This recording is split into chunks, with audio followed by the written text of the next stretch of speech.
All right, so we're going to start today discussing the industry analysis. Whenever you do a marketing plan, my argument is that the industry analysis is the perfect starting point. Now, occasionally, if you're working with a company that you know a lot about and the company and perhaps it's your own company, you might start with the internal analysis.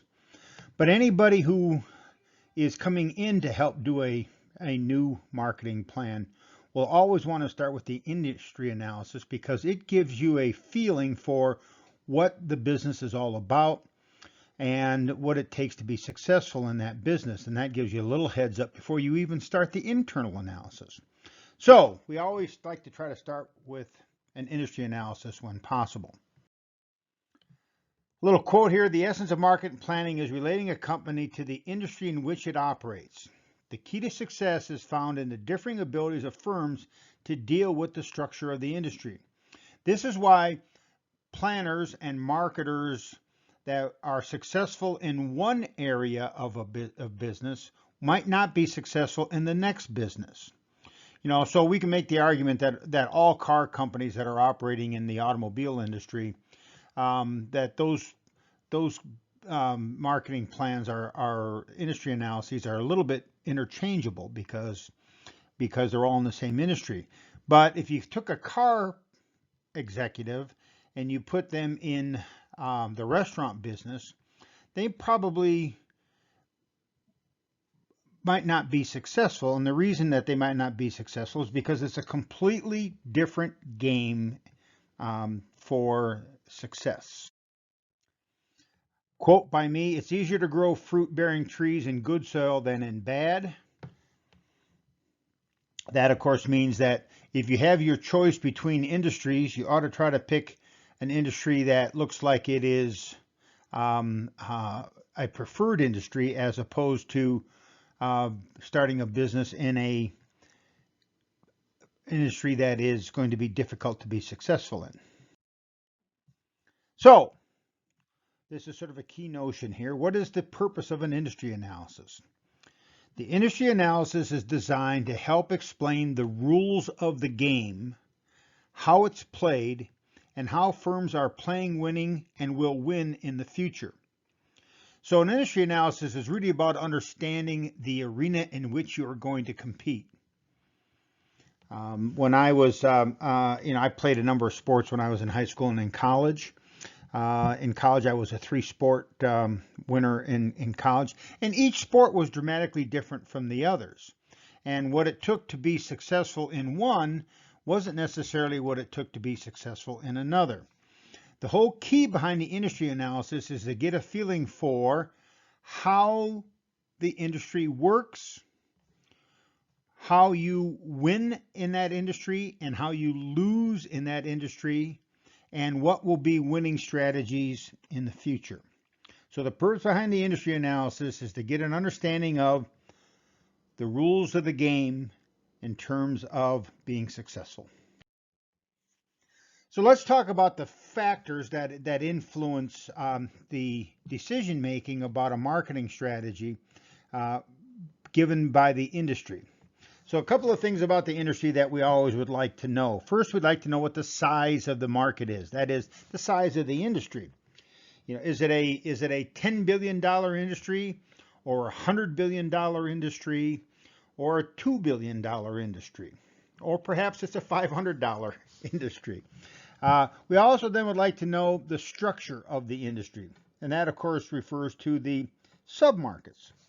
That is, in every industry, it's broken down into submarkets. You take the automobile industry, the submarkets in the automobile industry are plentiful.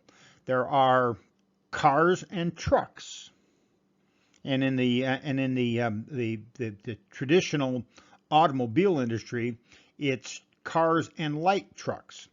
And then, of course, the trucks are broken down into vans, full-size pickup trucks, mid-size pickup trucks, full SUVs, medium SUVs, and small SUVs.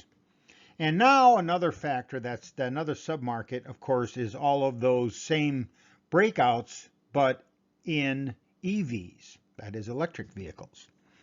And the submarkets evolve over time and they change over time. But if you don't understand the submarkets and how each of the submarkets might differ from each other, then you really don't understand the industry. You'd like to know about the growth rate, and you'd like to know the growth rates, by the way, overall, but also by submarkets. If you know anything about the automobile industry right now, the submarkets that are growing the fastest are pickup trucks and SUVs. And the reality of it is that the sedan, the traditional automobile part of the business, tends not to be growing, although there are plenty of exceptions to that rule. You'd like to know the stage of the life cycle. Now, I don't personally, I'm not a big believer in the life cycle. When we talk about strategy, we'll come back and talk about this again. But the question is, what stage in the life cycle are we functioning in? And of course, you probably remember from your basic principles of marketing class that the product life cycle says that there is a introduction stage, a growth stage, a maturity stage, and a decline stage. And it is kind of important for everyone to be on the same page in terms of where in the life cycle the industry is. We'd like to make sure that we understand any issues about cyclicity. That is, many businesses go up and then they go down and then they go up and then they go down, and so that they have what we would call business cycles. The housing business tends to be like that. There aren't enough houses, and so people build houses like crazy, and then all of a sudden there are too many houses, and then the market tends to soften up, and the home builders don't build as many new houses, and then there's not enough houses, and the whole thing starts over again. There's also something that is referred to in the economics literature as the famous hog cycle. And the way the hog cycle works is this: is that farmers all grow hogs at the same time, and when they take the hogs to market, there's too many hogs, and so the price of pork goes down, and when they go to sell the hogs, they don't make as much money because the price of pork has gone down. So the farmers say, well, I'm not raising hogs anymore. I'm going to raise cattle. Of course, when they all start to raise cattle, the price of cattle goes down, but what happens to the price of hogs? The price of hogs goes up because everybody's sort of gotten out of that business. So what happens to the price of pork? It goes up. And then what happens? Well, all of the farmers switch back from cattle to hogs, and they all start raising hogs, and then there's too many hogs, and then the price of pork goes back down again. And that's the issue of cyclicity. There is something that looks like things are in cycles, but they actually are more easily timed. And, so for instance, right now, we talk about the stock market being in what is called a bull cycle. And the argument is that we've been in this bull cycle for 15 years or 10 years or whatever that might have been, with a little blip around 2008 to 2012. Unless you lived in Las Vegas, and it was more than just a blip. But the problem is that with cycles, it's hard to tell when cycles shift from one direction to the other, and it's hard to anticipate those. Seasonality is a little bit different, right? Because we know then that there are going to be changes with the seasons. For instance, people who are in the golf business know that they sell more golf equipment in the summer and in the spring than they do in the fall and the winter, because in a large number of places in the country, there is no real opportunity to play golf as the fall turns into the winter. I have friends that live in Wisconsin, and every year they call me about this time of year and say, it's we're getting ready to start the golf season again. And of course, here in Las Vegas, we don't really have a season for golf. Golf is a 12-month sport here. Then there is this issue of concentration of sales and profits. This is the notion of how many competitors are there in this business, and how much of the share of the total business do the top 3 or 4 or 5 competitors control. So when I moved to Las Vegas, except for the Hilton properties, every casino on the Strip was independently owned. That is, they were all owned by different companies. So Caesars ran a hotel, or Caesars World rather ran a hotel and a casino called Caesars Palace. And and the people from Ramada Inn owned something called the Tropicana Hotel, and different people owned the Desert Inn was owned by a different family, and the Sands was owned by a different family, and all of the big hotels on the Strip, and Circus was owned by the Bennett family. So all of the people who owned hotels on the Strip typically owned one hotel. Back then there were two Hilton properties. One was the Flamingo Hilton, and the other was what we used to refer to as the Big Hilton. That is the Hilton that's next to the convention center. But back then, there was not much of a concentration of sales and profits in the gaming business. Every casino, every company owned a casino, or maybe two or three casinos. That's obviously very different today, correct? Because today we have, two or three companies who control almost all of the Strip. Approximately 40% of the properties on the Strip are owned by Caesars Entertainment. And probably 40% of the other properties on the Strip are owned by MGM Resorts. And then the other 20% or so of the properties on the Strip are owned by Wynn, which of course has the Wynn and the Encore hotels, and the Sands, which recently sold their stuff to Apollo, had the Venetian and its sister property, and then Ruffin owns the hotel across the street, Treasure Island, but in reality there is much more of a concentration of sales and profits on the Strip today than there used to be. And as a result, that changes the industry landscape, and it also changes the competition, and it changes what you have to do to be successful. So concentration of sales are important. Think about the pizza business. There are lots of small pizza operations, but there are 3 or 4 major pizza operations, Domino's and Pizza Hut, and a few, and maybe 1 or 2 others, that have most of the pizza business. And of course, they tend then to have an advantage when it comes to economies of scale and things like that. Other marketing factors that we're interested in an industry, and that is the marketing mix factors. And of course, with the marketing mix, we're interested in, the 4 P's, right? And the marketing mix is the 4 P's of price, promotion, distribution, and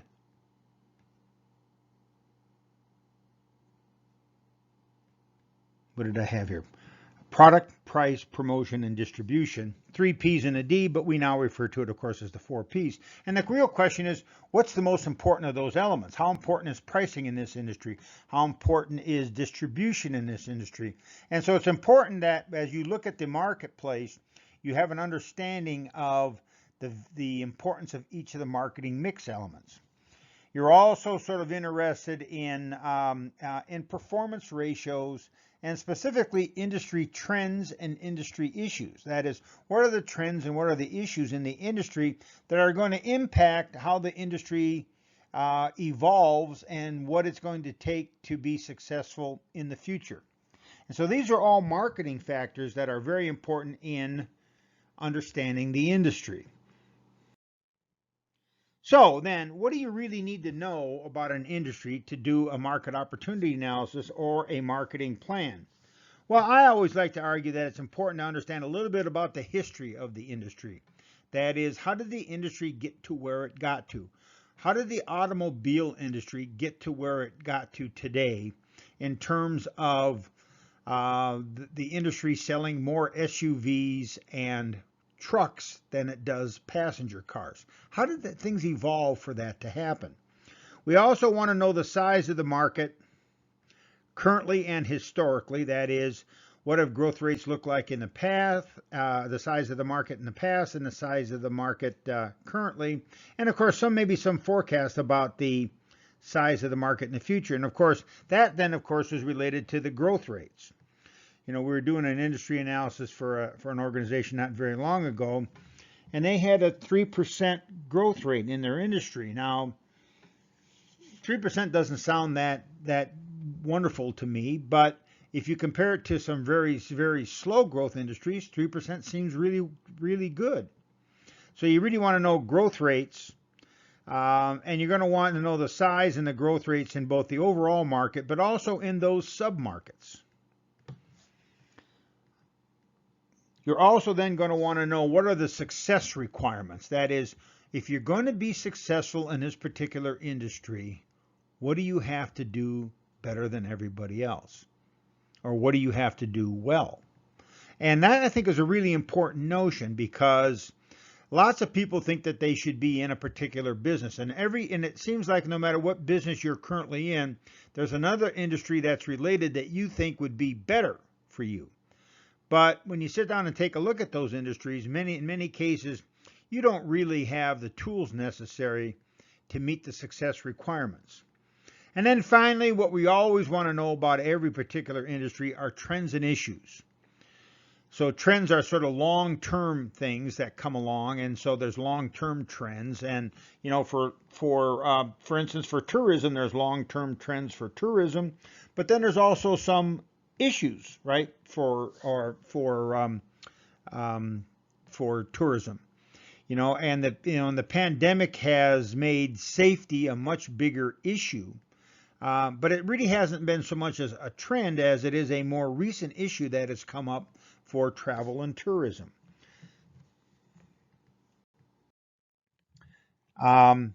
And then, in summary, what we like to talk about is what are the advantages for the firm in an industry, the individual firms in an industry. And we typically like to use an acronym called PROFIT. And of course, the idea behind the notion of using profit is each letter then stands for something, right? The sources of an advantage for a firm in an industry include physical sources for an advantage. That is, maybe we've got the best locations. Maybe we got the best facilities. Maybe we got the best stores. Maybe we have the best resources. Second is, of course, reputation. This has to do with something we'll talk about again and again over the course of the semester. That is brand equity. What kind of perceived quality is there for your products? What type of a reputation does your particular brand and your particular firm have? There are some organizational advantages. So certain organizations certain companies are organized differently than others, and in some cases, that organizational structure is an advantage for a particular firm in particular industries. There might be a financial advantage for the firm in an industry. Of course, a financial advantage might come from the parent company's resources, or it might come from a number of decisions that had been made previously. During the pandemic, a number of firms had to go back in and try to raise more capital at a time when it was going to be difficult to actually raise capital. Next is profit, or is information, which can, of course, then lead to profit. So sometimes it's an information advantage. That is, companies who have the best information about their customers, about their competition, and about the industry. One of my favorite lines and little quotes and little sayings is, if you know your customers, you know your business. So if you have better information about your customers than other people have about their customers, in many cases, if you know how to use that information, you can turn that information into an advantage. And then finally, there's the issue of sources of advantage for a firm, and that advantage is a technological advantage. We got better technology than other people. UNLV was behind the curve in terms of online education, and we weren't really very concerned about that because we believed in more face-to-face educational programs than online programs. Unfortunately, when the pandemic hit, then it put us at a distinct disadvantage compared to other schools, because the schools that had already embraced online education were in a much better position to be successful over the past year than those firms who were not really up to speed on online education. So it's sort of an interesting way to look at the industry in terms of how does a firm have an advantage in the industry? And how can they have an advantage? Well, it could be a physical advantage, it could be a reputational advantage, it could be an organizational advantage, a financial advantage, an informational advantage, or a technological advantage.